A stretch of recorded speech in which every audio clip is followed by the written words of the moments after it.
No society wants you to become wise. It is against the investment of all societies.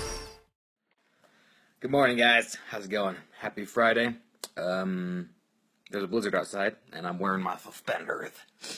Okay, so the past couple of days, I've been really thinking hard about how, we are, what our state is. Let me rephrase. I've been thinking about how our society is and what state we're in currently, like as a whole, how we all collectively think together. And I had some awesome words from my mentor this morning. He told me, he reminded me that hurt people, which is like big, and it's so easy to forget because, whenever you get to a point where someone disagrees with you or you have a difference in opinion or whatever, it's easy to take offense or to try to offend them because you feel like you're hurt or whatever.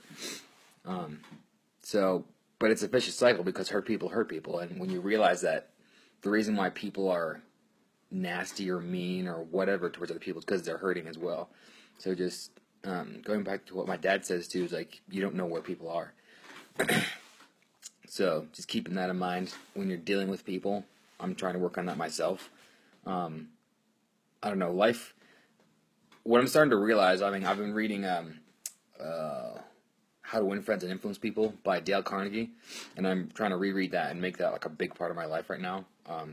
Because no matter what you do in life, what I'm starting to realize with this book and just what I'm seeing in the world is that your success is in direct relation to your ability to deal with people, which is like, and then the crazy thing is that it's probably one of the hardest things too, because there's so many different kinds of personalities and people out there that you can clash with and that push your buttons and all that stuff. So going into that, there really is no way. You can't force people to change. You can't change anybody. You can't make them change. You can't kill hate. You can't force anything out. You just have to, you honestly have to accept everything that is with people. And the only thing that we can change is ourselves. So, and it's kind of selfish, but it's honestly, it's easier than anything else. Because, you can bust your head against a wall your entire life trying to change people and nothing will come from it. You'll just become more frustrated and it'll just be full of lackluster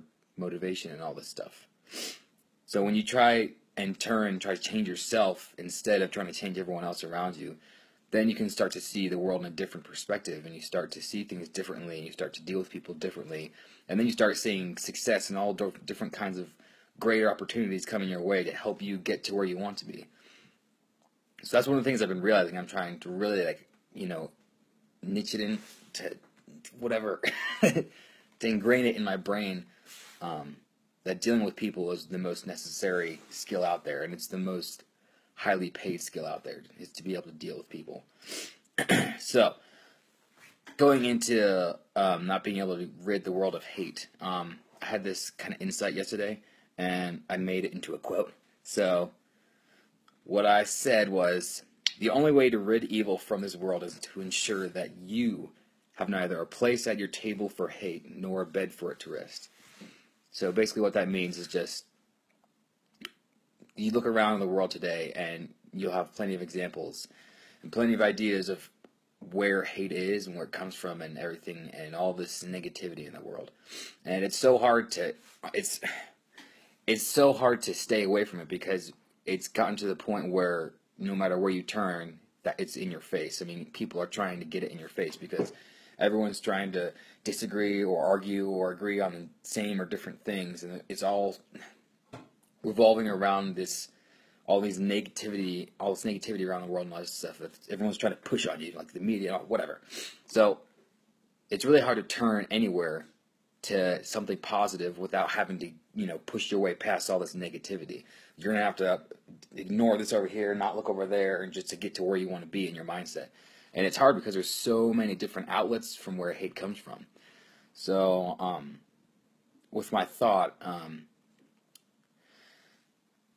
just the only way to deal with it is within yourself. And, if you want to break it down, it's kind of the same way. It's like recycling, I suppose. even though I don't exactly believe in recycling. But if everybody does their part or whatever, if everyone just stops worrying about everyone else and you start worrying about yourself and how you can become better and become the best version of yourself and how you can deal with people better. And it's not even just for selfish reasons. I mean, you're helping when you're dealing with people effectively, you're teaching them honestly how to do it. And you may not be outwardly telling them step by step how to deal with people, but you're showing them by example. And the more people do that, the more people will be exposed to it. And the more time someone's exposed to that kind of dealings with a person, whenever they're being dealt with in a positive, professional, whatever manner, that's effective for them and gets through to them, then they can start to change their brain or whatever. They just start seeing it more often, and the more they're exposed to it. I mean, it's just kind of like the law of attraction or nature versus nurture. Just whatever you're around, you kind of soak up those ideas, and the people you're around, negative people. If you're around negative people, you got to get away from them, or you can stay with them, but you're not going to be anything but a negative person. So, just some thoughts I had about bad things and evil stuff, and just remember, hurt people hurt people. You can't get rid of evil unless you get rid of it within yourself and your mind and in your home and everything you talk about and the way you speak. And you can't force people to change, and you can't force anything out. You can't make anything the way you want it to be except for yourself and your life. So I hope you like this. I love you all. Enjoy the blizzard. Go get some snow. If you don't have snow, then enjoy the sunshine. I love you all. I'll see you later.